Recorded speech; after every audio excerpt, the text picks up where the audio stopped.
tout le monde et bienvenue à ce 17e épisode d'Origine boréale. Donc, avant de continuer, je veux saluer les gens de la chaîne YouTube Rencontre-moi mes ancêtres. J'ai eu une belle occasion de passer en entrevue sur cette chaîne YouTube. Donc, je veux saluer Éric Béliveau et aussi Yann Lauzon de m'avoir accordé cette belle entrevue. Éric voulait pour la chaîne YouTube Rencontre-moi mes ancêtres, avoir un échange et une discussion sur l'histoire des chantiers et des bûcherons. Donc, ils m'ont invité d'en parler sur leur chaîne, mais ça m'a fait vraiment plaisir de le faire et ça a été une très belle expérience pour moi. Merci beaucoup à vous deux. Donc, maintenant, on va continuer sur cette question de la papetière dans le Pontiac, la Cancellated Batters. Elle arrive, le projet arrive dans les années 60 un peu partout au Québec. C'est pas juste dans le Pontiac. Donc, on parle d'arrivée, on a déjà la CIP à Gatineau, mais l'Union nationale, ben oui, on s'en va en politique, là. Cachez-vous, bien comme il faut. Donc, on arrive avec l'Union nationale qui ont une vision de vouloir industrialiser les régions. Donc, OK, donc on veut industrialiser les régions, mais on va passer à travers, pour le faire, de cette tendance de pâte et papier. Donc, l'Union nationale va faire The Great Big Deal avec la Consolidated Papers. Donc, on va vouloir introduire des usines de pâte et papier dans les régions. Donc, OK, on a déjà une à Gatineau. Pourquoi le Pontiac? On envoie nos pitounes, là. Pourquoi Pontiac? Mais il y avait un besoin, puis on avait un député de l'Union nationale dans le Pontiac. Donc, à l'époque, c'était comme ça. Hein, ça fonctionnait comme ça. Puis si vous connaissez un peu l'histoire puis l'Union nationale, vous allez bien comprendre pourquoi. OK? Donc, il y avait une présence très favorable à promouvoir un projet d'envergure comme ça dans le Pontiac, parce qu'on avait besoin d'industrialiser encore davantage l'industrie forestière. Puis le Pontiac était une très belle région en passant pour l'industrie forestière, pour les opportunités de ce genre.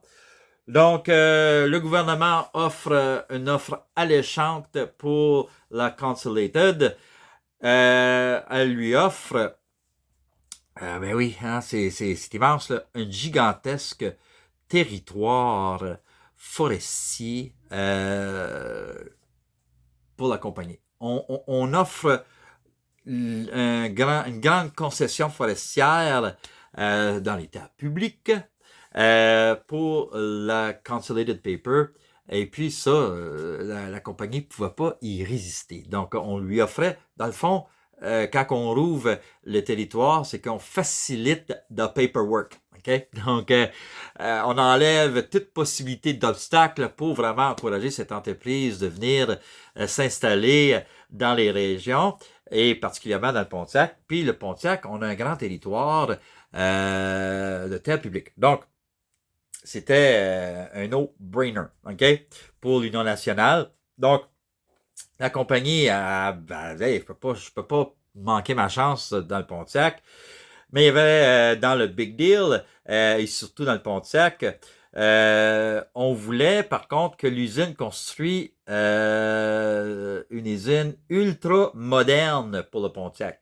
Donc, on voulait s'assurer qu'on a le meilleur des meilleurs avec cette offre que la compagnie ne pouvait pas refuser. Donc, la compagnie, la Porte et Papier, s'installe dans le Pontiac.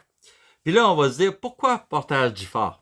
Ben, on va découvrir, OK? Ensemble. Donc, pourquoi Portage du Fort? C'est que, première chose, on a besoin de l'eau. Hein? On a besoin d'eau pour la fabrication de la pâte. Et puis, ce secteur était formidable pour cette industrie. Aussi, il y avait une voie ferrée qui passait à côté. Et puis, c'était idéal pour le transport de la pâte, mais aussi idéal pour la construction de l'usine. Donc, avant la construction de l'usine, on défriche un, un passage et on fait une branche de voie ferrée qui va se rendre à l'usine. Donc, on va transporter toute la marchandise pour la construction de l'usine et aussi la machinerie ultra moderne via ces rails-là. Donc la voie ferrée va être aussi la grande raison pour l'emplacement de cette usine. Donc aussi, on transporte encore des bio en pitoune via la rivière. Donc, voilà, la rivière des Outaouais, l'axe principal pour la drave et pour la pâte et papier. Déjà pour la CIP, c'était juste une question logistique. Et aussi, était proche des centrales hydroélectriques. Donc, et voilà la raison qu'on a construit cette usine à Portage-du-Fort. À un moment donné, on va abandonner les voies ferrées pour le transport routier qui va devenir moins coûteux. Okay? C'est logique, là. On sait toute l'histoire des voies ferrées, c'est ça. Donc, au niveau de la main-d'œuvre, ça a été un moment mouvementé. Okay? Donc, quand la construction est arrivée, pas mal les gens qui travaillaient pour l'industrie, pour la compagnie, pour la papetière à Portage-du-Fort, la majorité était anglophone. Donc, oui, il y avait des francophones qui travaillaient, mais il fallait travailler en anglais parce que c'était la langue d'usage, c'était la langue de la business à l'époque. Et Consolidated Batters en faisait pas l'exception. Donc, il faut attendre l'arrivée d'une loi spéciale. On peut la critiquer, mais vous allez voir peut-être ses avantages aussi. Okay? Donc, ça fait tout bousculer un peu la structure interne de l'industrie pâte et papier au Québec. C'est pas juste dans le Pontiac, c'était partout. Hein? Donc, c'est l'arrivée en 1977, précisément la loi 101, qui a été adoptée le 26 août 1977. Ah! Donc, j'entends déjà du monde. La loi 101. OK? Ben, qu'est-ce que ça va faire dans le Pontiac? C'est que ça va franciser les emplois au niveau de l'industrie forestière. Hein? Donc, à date, avant la loi 101, les Canadiens français, les Franco-Pontissois étaient légués à bûcherons, mécaniques, camionneurs, tout ce qui était la main-d'œuvre à l'extérieur de l'usine. Donc, qu'est-ce qui soignait l'usine? Les francophones avaient ces emplois-là. Donc, tous les emplois, parce que vous n'oubliez pas, l'usine a amené une amélioration au niveau des salaires. Donc, tout le monde voulait un travail à l'usine pour avoir un bon salaire. Pour les Canadiens français, tu pouvais y aller, mais attends-toi de travailler en anglais. Donc, jusqu'en 1977, c'est ça qui se passait. Qu'est-ce que ça a fait? Ça l'a permis aux franco-pontissois, aux francophones, d'accéder à des postes à l'intérieur des portes de l'usine. Donc, ça a fait, ça l'a francisé. La loi, lorsqu'elle était adoptée, la loi obligeait les entreprises de 50 employés et plus, aujourd'hui c'est réduit à 25, mais à l'époque c'était à 50, doivent fonctionner en français. Automatiquement, la Consolidated Batters devait se franciser. Donc, ça a ouvert la porte à l'arrivée de francophones à l'intérieur de l'usine. Ça n'a pas fait des heureux, mais ça a ouvert la possibilité de meilleures conditions de vie, de meilleurs salaires aussi pour les francophones du Pontiac. Donc, qu'est-ce que ça a fait? Ça a aussi apporté des familles francophones d'ailleurs de s'installer dans le Pontiac, d'élever leur famille. Donc, il y a eu un flux de francophones, de population francophone, aussi des francophones spécialisés. Donc, c'était pas juste des ouvriers d'usine, c'était des spécialistes, donc au niveau même de l'administration de l'entreprise. Il fallait, parce qu'il fallait franciser l'entreprise. Donc, ça allait apporter des gens d'ailleurs de venir s'installer dans le Pontiac, des francophones d'ailleurs. Donc, ça l'a vraiment aidé au niveau de la communauté franco-pontoise. Donc, ça a venu vraiment donner un coup d'envoi, un coup d'oxygène aux francophones du Pontiac parce que la situation linguistique était toujours précaire. Okay? Donc, l'arrivée de la pâte et papier et après ça, l'arrivée de la loi 101, ça a vraiment changé beaucoup de choses pour les franco-pontois. Donc, le Pontiac, c'est ça, ça a été de partir de 1960 jusqu'à 1980. L'apogée, ça a été formidable pour l'industrie forestière dans le Pontiac, tu sais. Mais qu'est-ce qui est triste, c'est que on a vendu l'idée que cette industrie, c'est éternel. Okay? Donc, on vendait à la population, on dit, ben, oh, ça va être éternel, l'industrie forestière, la pâte et papier, ça va être là pour des générations à venir. Tu sais, on avait l'espoir que, et voilà, tu sais, c'est formidable, c'est le miracle que le Pontiac avait besoin. Donc, c'est ça qui s'est installé avec l'arrivée de la Consolidated Batters dans le Pontiac, la pâte et papier. Donc, pour en parler, il faut aussi parler qu'est-ce qui va arriver à la suite de 1980. Bon, donc, imaginez-vous, là, on est en apogée, qu'est-ce qui se passe dans le Pontiac, c'est incroyable, l'industrie forestière a un énorme élan économique, mais qu'est-ce qu'on ne savait pas, c'est qu'en arrière-plan, au niveau du marché international de la pâte et papier, les choses se brassaient autrement. Le Québec, jusqu'en 1980, on était devenu, même les années 90, on était devenu le leader de la pâte et papier au niveau mondial. Donc, avec Hydro-Québec et la pâte et papier, le Québec était devenu un pôle pas mal intéressant et au niveau économique mondial. Donc, aussi l'aluminium et toutes ces choses-là. Donc, le Québec, ça roulait. Okay? Donc, c'est important de le mentionner. Mais comme je l'ai dit, il y a quelque chose qui se passe en arrière. Vous savez, hein, le marché international mondial, dans tout aspect, on le vit en ce moment hein, avec les tarifs et le pétrole et tout ça, là, les coûts d'essence. Donc, ça vient directement. Le Pontiac n'a jamais été isolé du reste du monde. Tu sais, des fois, on a l'impression que le Pontiac est isolé. On ne l'est pas.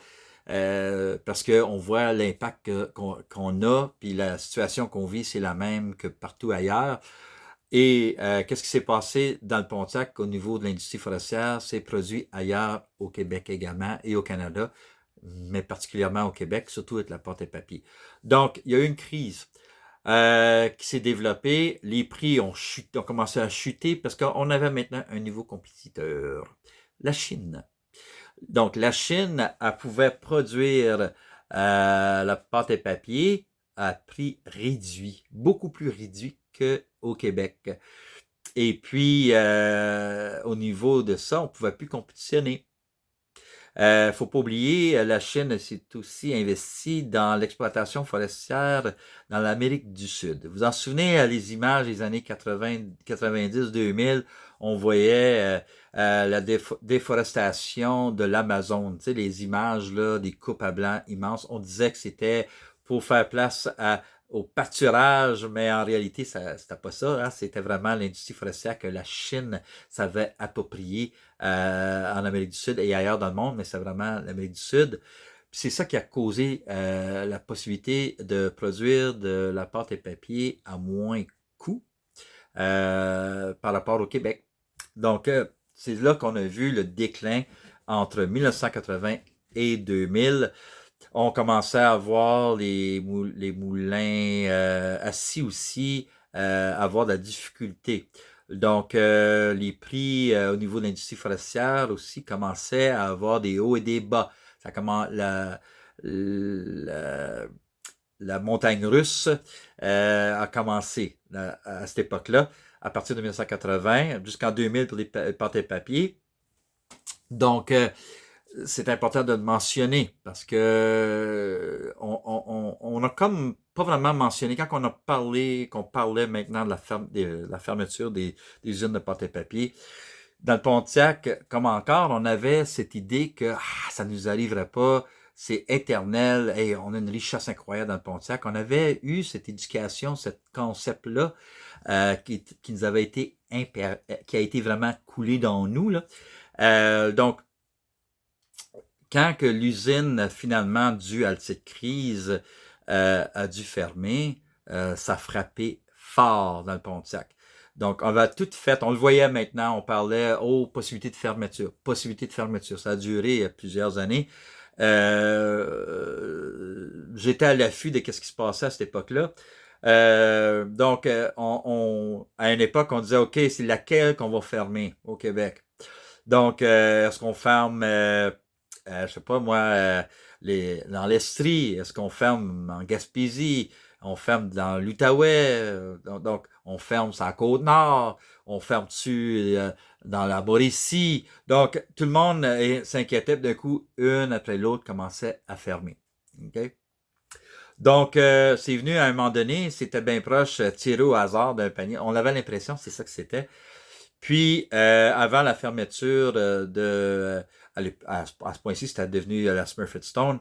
Avant la fermeture de Smurfit Stone, c'est la Gaspésia qui a fermé. Donc, tout de suite, on le savait. Si la Gaspésia fermait, c'était vraiment la fin pour nous. Donc, c'est important de le mentionner. Si tous ceux et celles qui connaissent l'histoire de la pâte et papier vont comprendre que c'est comme ça que ça s'est déroulé dans les fermetures des usines de pâte et papier.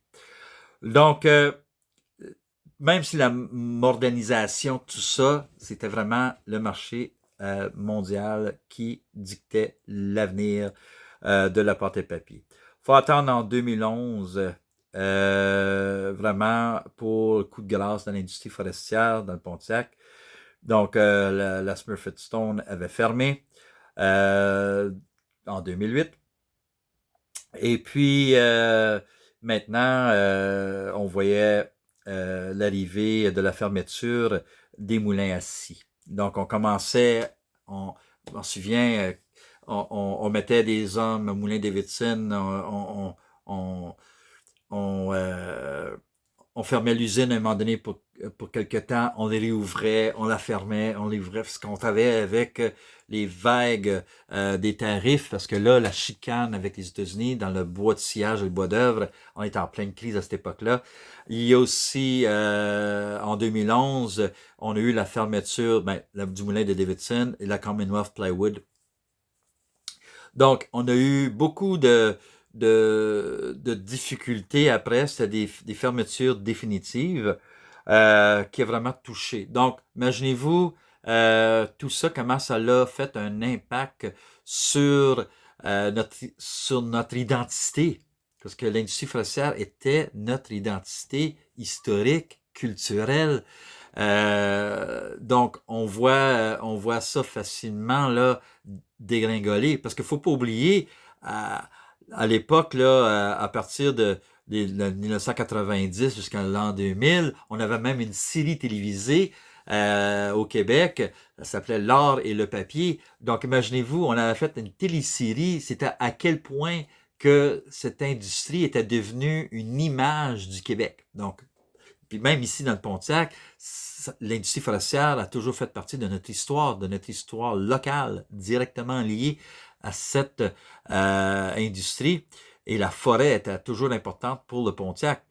Ça, donc, on l'a vu dans l'histoire, comment est-ce que l'industrie forestière a tellement évolué depuis 1830, là, OK? Mais c'est toujours été présent dans notre conscience collective dans le Pontiac et ça a été générationnel. Donc, OK? Donc, pensez-y. Quand la fermeture de Smurfit Stone est arrivée, c'était vraiment le coup dur. C'est important de le mentionner parce que c'était vraiment, tout s'écroulait.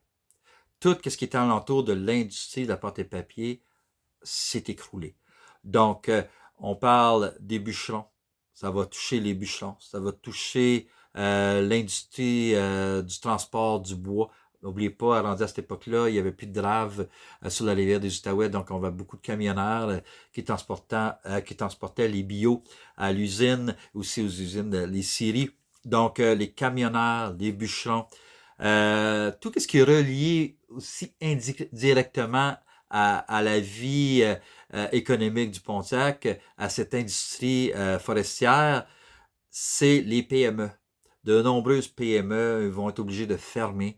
Ça cause une angoisse incroyable au niveau de la communauté. Je sais qu'on a discuté toujours d'en parler, mais c'est important. Ça fait partie de notre histoire de l'industrie forestière.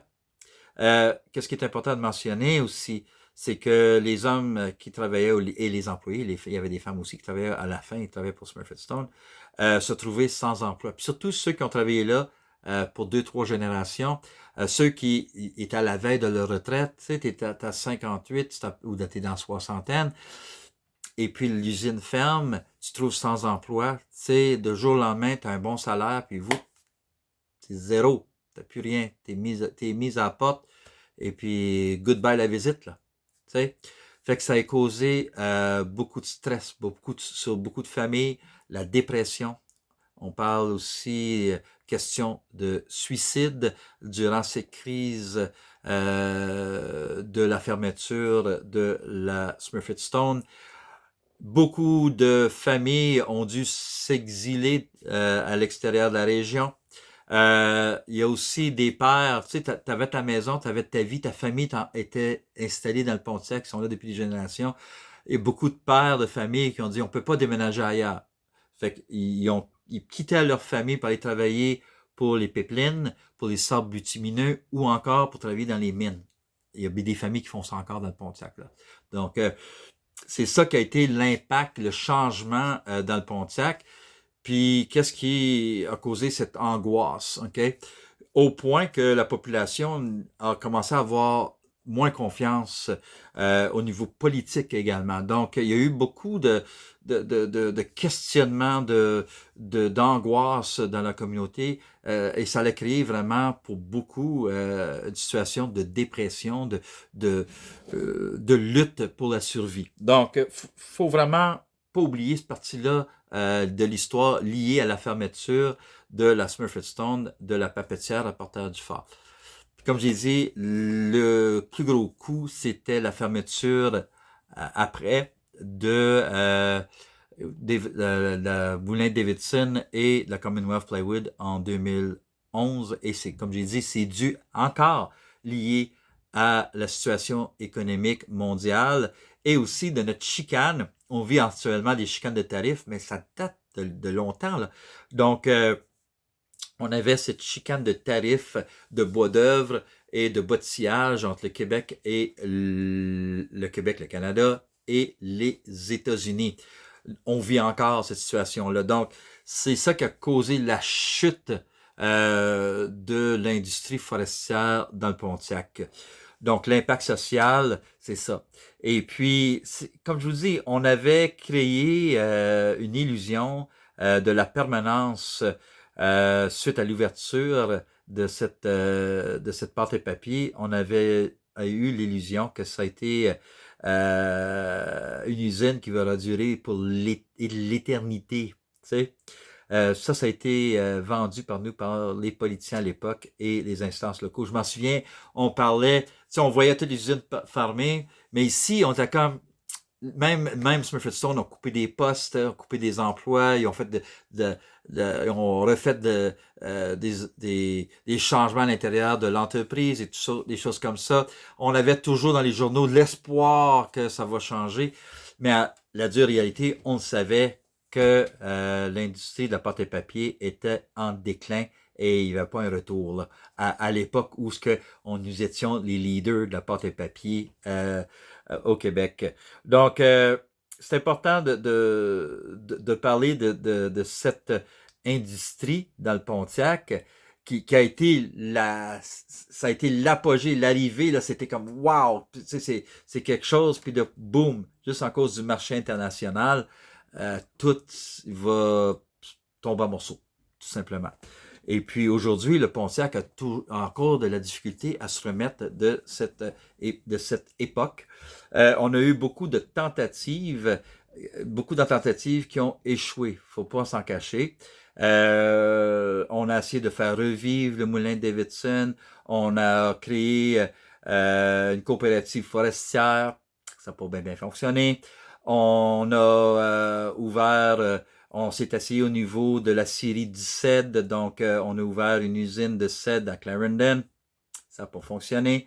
On a ouvert aussi une scierie sur la route 148 à Litchfield. Ça aussi, donc dû au marché international, la compagnie avait commencé à ouvrir une scierie, mais à cause de l'industrie et de la chicane de bois d'œuvre et tout ça, l'industrie a juste sorti la machinerie puis est allée ailleurs. L'usine est encore là, mais voyez-vous, on a toujours l'espoir dans le Pontiac, c'est clair. Mais pour faire revivre l'industrie forestière, c'est très difficile. Puis, il n'y a pas longtemps, j'étais à une station d'essence. Et puis, à cette station d'essence, je me suis aperçu qu'il y a beaucoup de camionneurs, de camions de bio qui arrêtaient là pour se gazer et se prendre quelque chose au dépanneur. Puis j'ai dit, hey, regarde, je vais prendre le temps, puis je vais aller poser des questions au camionneur. Fait que je m'en vais voir le camionneur. Puis j'ai dit, c'était du beau gros pain blanc, là. Je vous dis, là, c'était du beau bois, là. Puis là, je pose la question au camionneur. J'ai dit, il sort d'où ce bois-là? Il dit, barouette qui est donc bien beau. Elle dit, ah, c'est du beau bois, hein. Elle dit, oui. Ah, c'est quelque part, il m'a dit quelque part dans le Pontiac, là. Il dit, il s'en va où, ce bois-là? Ben, il s'en va à l'usine. Il dit, quelle usine? Donc, on va aller découvrir tout ça à la prochaine épisode. Qu'est-ce qui m'a aussi dérangé dans mes questions quand j'ai posé au camionneur? J'ai demandé au camionneur s'il venait du Pontiac. Non. Donc, on coupe encore du bois dans le Pontiac. Qu'est-ce qui se passe avec le bois du Pontiac? Sommes-nous propriétaires de ce bois-là? Hein? Ça, c'est une autre question, parce qu'on avait l'illusion, c'était de chez nous, ça faisait partie de nous. Donc, on va aller voir ça à la prochaine épisode. Donc, voilà. Se termine le 17e épisode d'Origine boréale, mais je dois vous annoncer que la 18e épisode va être la dernière de cette série sur l'histoire de l'industrie forestière d'hier ou aujourd'hui. 18, c'est un beau chiffre.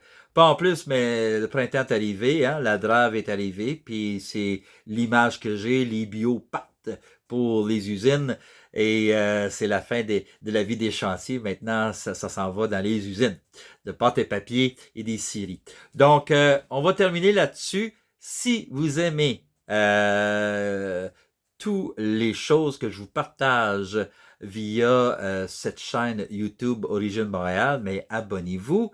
J'ai aussi un compte TikTok, un compte Instagram et Facebook.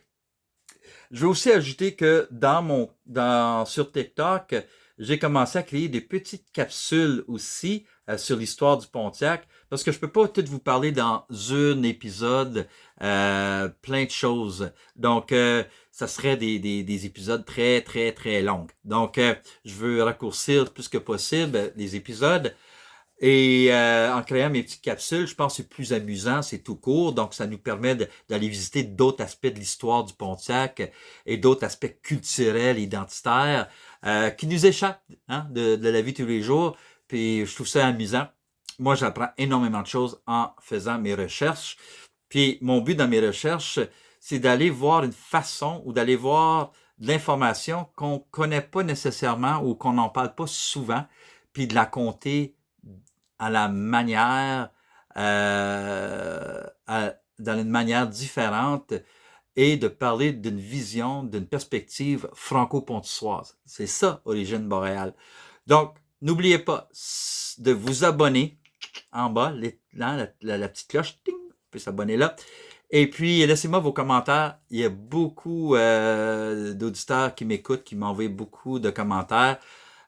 Aussi, je dois vous dire, j'ai beaucoup de gens d'ailleurs qui viennent visiter mon balado et les choses que je mets sur TikTok, des gens de partout au Québec, même la France et ailleurs, mais beaucoup de Québécois et de Québécoises découvrent le Pontiac à travers d'origine Montréal. Et c'est pour montrer que nous faisons partie de cette histoire qui est l'histoire du Québec. Hein? Le Pontiac, il n'est pas isolé, on n'est pas à part, on fait partie de cette histoire-là. Et voilà. Donc, abonnez-vous et à la prochaine, mes amis. Salut!